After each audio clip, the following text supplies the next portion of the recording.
Welcome again, everybody.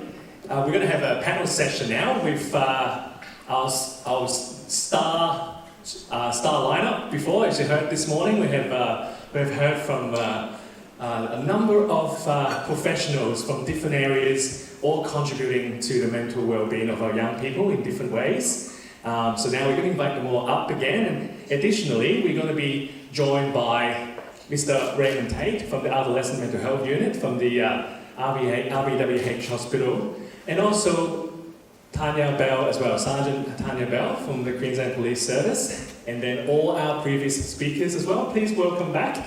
Welcome back Senior Sergeant Crystal Moore, Nanette Hinsch, Stephanie Outridge-Field, and Taneal Barber. So please come on to the stage.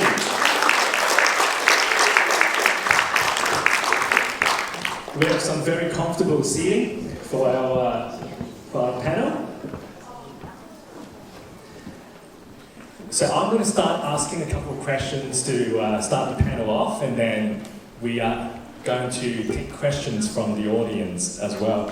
We have about 15 minutes, and then there will be some refreshments. And then back at 3 o'clock we'll have formalities again, followed by young people's performances, which is going to, this is the serious end of today, and then we'll have some more fun parts later on in the afternoon as well. So, welcome back everyone. I'm going to start off with a pretty general question, just to kick off the discussion. Before we can support our young people, we probably need to identify what are the current challenges. So I just want to ask, from your opinion and your experiences, what are the main mental health challenges that young people face in our community today? So anyone can start off. I'll start. Yep. Go.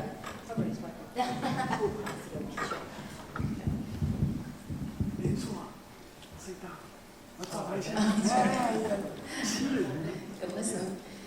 So this is probably just from a policing perspective. Obviously I'm not a clinician, but it's from my experience with my history in child protection. So I worked as a detective, and I still am a detective, but I've worked in the child protection area for over 10 years and face a lot of the challenges and see a lot of the challenges that we face. So from a policing perspective, I've taken some notes. We see young people face a range of pressures. So it's pretty much a level effect. It's just a lot of things that come into it. Things like family instability, exposure to domestic and family violence. We've got substance misuse. We've got also intergenerational trauma as well.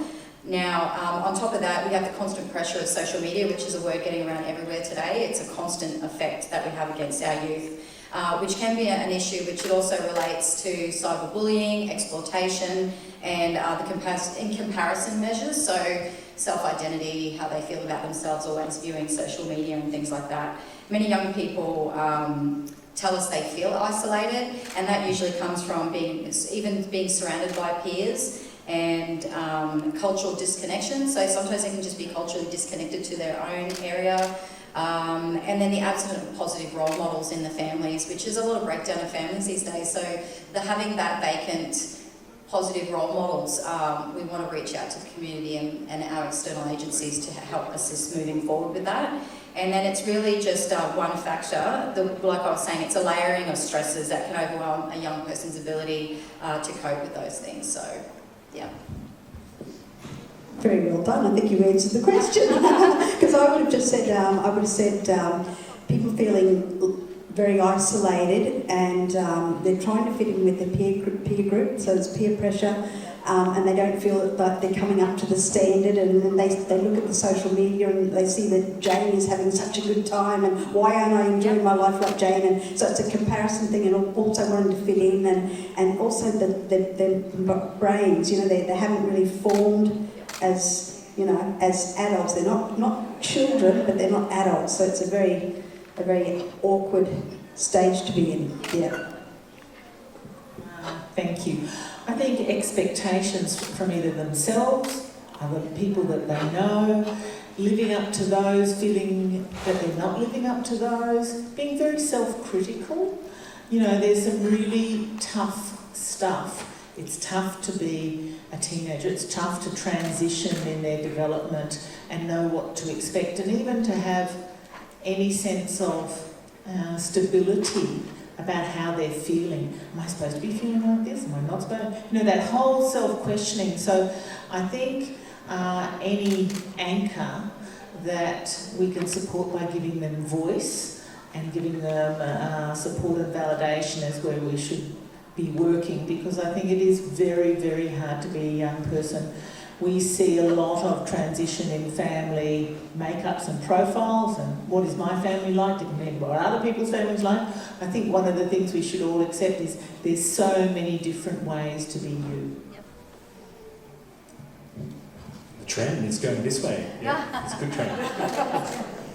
I'd love to echo what everyone said already, and I also think I'd like to add, I think we're now seeing the effects from COVID in our young people as well, and the social isolation that happened during that time has really stunted some developmental areas, including their ability to socialise. It's not like people go knock, when we used to go knock on each other's doors and go, hey, can we go play? They didn't really get that, and I think we're starting to see those ripple effects, definitely in the inpatient units as well. Raymond? Yeah, I would agree with everything that's already been said by other members of the panel. The only new thing that I would add is that accommodation and accommodation resources for young people and families, particularly families that are disadvantaged, young people that are disadvantaged, or for people from a lower socioeconomic status, lower family income. Accommodation is becoming very difficult for families to acquire stable accommodation in a stable community. And that means that there's more young people who are at risk of homelessness. There's more youth that are at risk of the sequelae of homelessness, so things like exploitation, substance misuse, severe mental illness. I think accommodation and the lack of stable accommodation is a serious concern for families and for young people. It's a big driver of some of the issues that we see. A lot of the crisis support accommodation is at capacity. So that's an area that there could be a lot more investment and support for young people and families that are in a very difficult position. Thank you, Raymond. Crystal, you got anything to add? Tanya covered Okay. everything well. Yeah. Thank you. Yeah, you did cover a lot, and then all the additional stuff, that's really true as well. And what I'd like to add is we identify all these issues, whether it be personal, family, community, societal issues, that's common to a lot of young people. And then I'm thinking of those additional risk factors for some of the more, at-risk groups as well. For example, young people from Indigenous backgrounds with additional trauma and discrimination and other factors. We have people from refugee backgrounds, young people who live in rural and remote locations where they don't really have access to as much access to healthcare or facilities or even recreation support and social support. So those are additional issues that can affect our young people that we need to be aware of as well, that can affect their mental health. Anything to add on that? All right, so now I've got a specific question for firstly our police. What are some of the... It's because I didn't get up earlier. What are some of the programs that are specifically targeted for young people that the community can be more aware of? I know Crystal mentioned PCYC, which is a fantastic youth organisation providing a safe space, and also where young people can mingle and liaise with police and not always seeing them as where they only see them when they do something bad. It's something they can go to as well. So anything from any programs and initiatives that's happening from the QPS? Oh, there's so many programs that the PCYC run. I feel like, I'm going to be honest, I'm going to get Jared up, who is a branch manager at a local PCYC. He's in the Brisbane Valley. So he works with...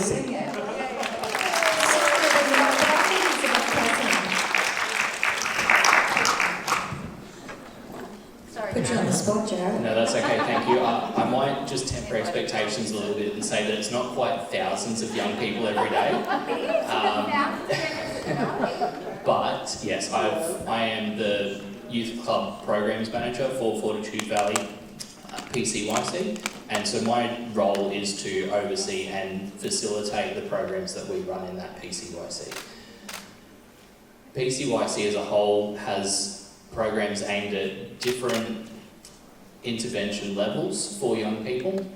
So we've got prevention programs like our drop-in programs, which are designed to create spaces that are safe and engaging for young people to come and be in.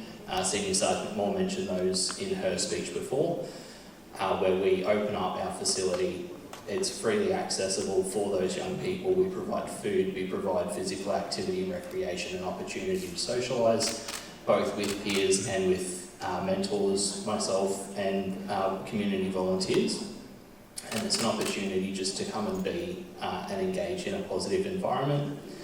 We have more early intervention based programs that we facilitate and run in schools, and they're targeted at young people that are identified as being more at risk of disengaging from education. We know that engagement in education is a massive protective factor for young people and a strong indicator of whether or not they are likely to engage in antisocial behaviours and youth offending. And so by supporting them to stay engaged in schooling, we're reducing that risk of them engaging in those behaviours.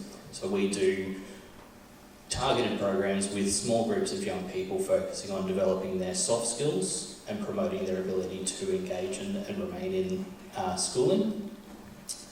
And then we also provide support, so speaking broadly, not necessarily just for Fortitude Valley, but we've got programs like a youth support service where there is case management available for young people with PCYC employed youth workers who engage in one-on-one support with those young people, provide very tangible support in terms of access to food or other resources that they may need, as well as in connecting them with other support services to address larger issues for them.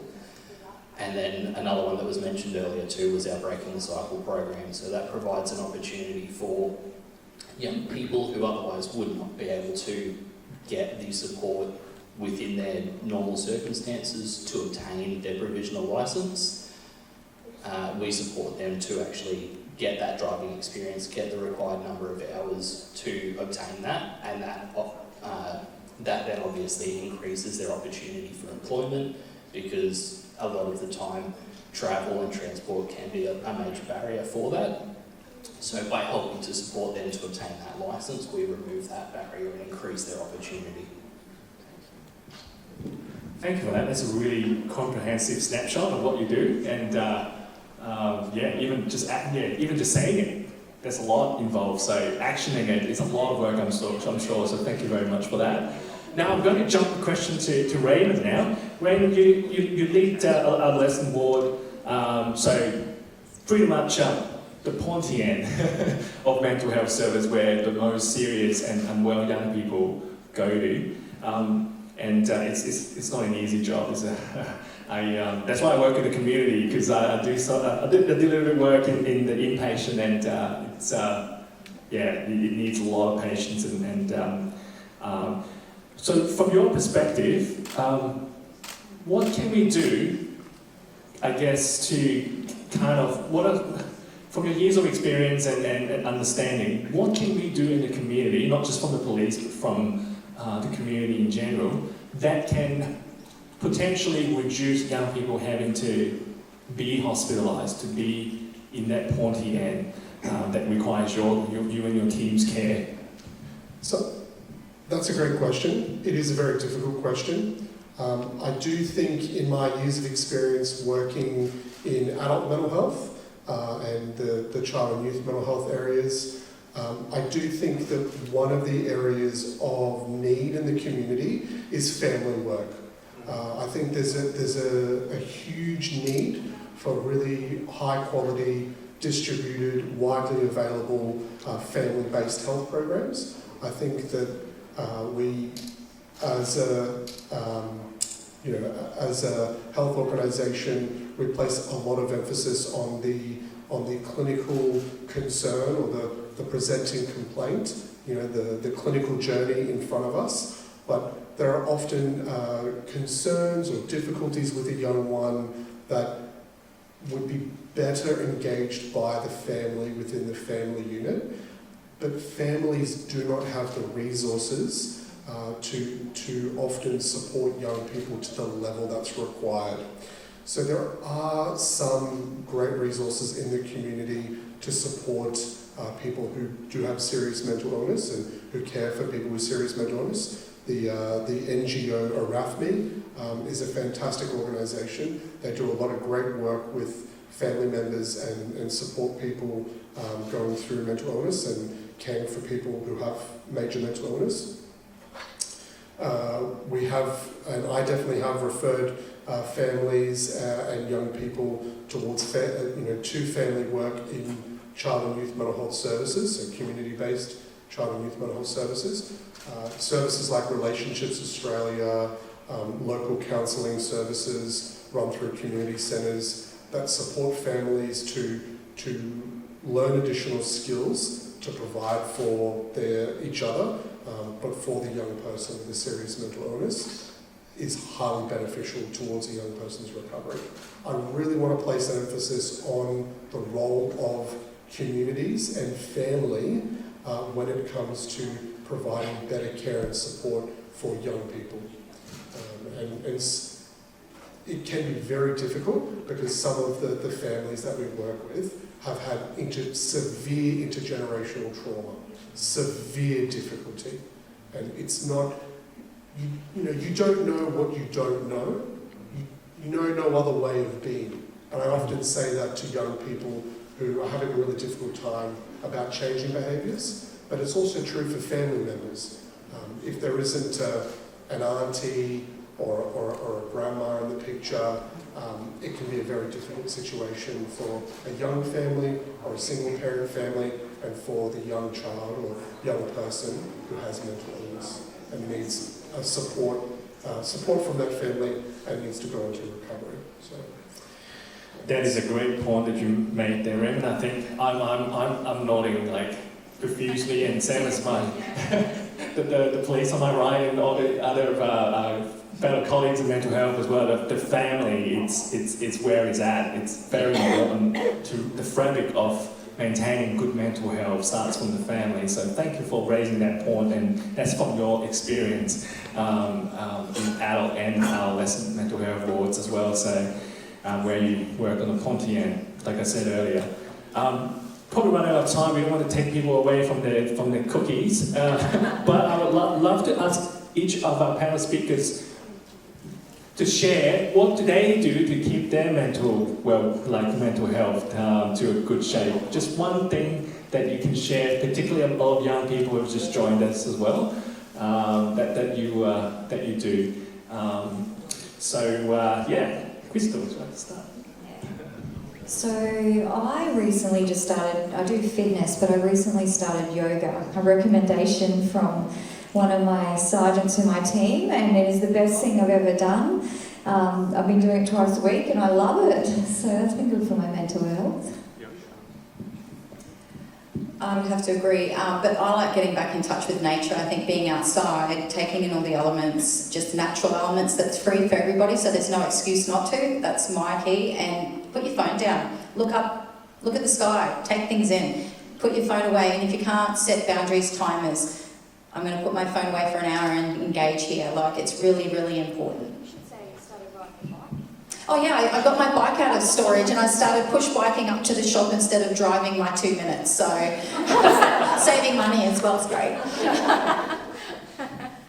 I do, like I said, I do my meditation for half an hour every morning. Otherwise, I think I used to deal with terrible depression and anxiety in my late teens and early 20s when I was at university. So I've had to sort of build myself up to where I am now, mainly by yoga and meditation. So I became a yoga teacher because that helps a lot, yeah. Walking barefoot on the grass, mindful walking. Yeah. Take your shoes and socks off and mindful walk, you know, be only thinking about your next step. And the other thing that really helps me a lot, if I'm having a bit of a down day, I journal. I journal and I keep writing and writing until I actually start to feel lighter. So it's almost like, you know that song, you got to shake your sillies out? You got to write your sillies out, you know? But you can shake your sillies out too if that's what you want to do. Yeah, yes. Stephanie. Thank you. I like walking in nature. I'm a big beach goer. I actually look at those waves and think they're the lungs of the earth, and I just breathe in and I try and kind of match that calm. So that's one of the things I do. I have got 3. I go walking in a swimming pool because it's good. I've got an old body. Maybe young people don't need it unless they've done hockey like I did when I was a teenager. So resistance walking in a pool. And then there's something that I do. I love cooking from scratch. And I love chopping and slicing and choosing a recipe I haven't done before and then sharing it with people I care about. So that's good for what I eat, it's good for what I do, and it's my wind down time. So those are 3 from me. I live by my calendar, and you might be surprised, but it's colour-coded. Yellow means my day off, so I make sure I try and get 2 yellows a week is my aim. But yeah, I have to have at least 1 yellow a week, which is just a day where I just rest. And resting can look lots of different ways. Uber Eats in bed. Or going to the studio and doing some painting. As a professional artist, I think it's really important to have a space where I can create without expectation. So coming back to those core principles of art therapy, where it's just process-based and it's not about the outcome or the judgment or critiquing the work, and that kind of allows me a safe expression. I've got one that I've prepared earlier. Look, I do a lot of things that other members of the panel have already spoken about. I love getting out to nature, love going to the beach, swimming, bike riding, but just time with my family. So I've got a 2-year-old and a 5-year-old, love taking them to the park, love taking them to the pool, time with family, time with the community in our local area. Those are the things that really help me recharge. Sounds like we might be in a very similar stage of life. I've got 3 young children, and so for me, yeah, prioritising that family time, prioritising spending time with them and letting them beat me up is quite good for the soul. And then I think the other thing, we deal with a very stressful job. There's always something going on, so having that disconnect from work, not taking it home with me, is also really important. All right, well, thank you to our lovely panel for all your wisdom and sharing with us today. That's all we have time for, and sorry we took a bit of your cookie time away from you. But yeah, I think that's, let's give them another round of applause.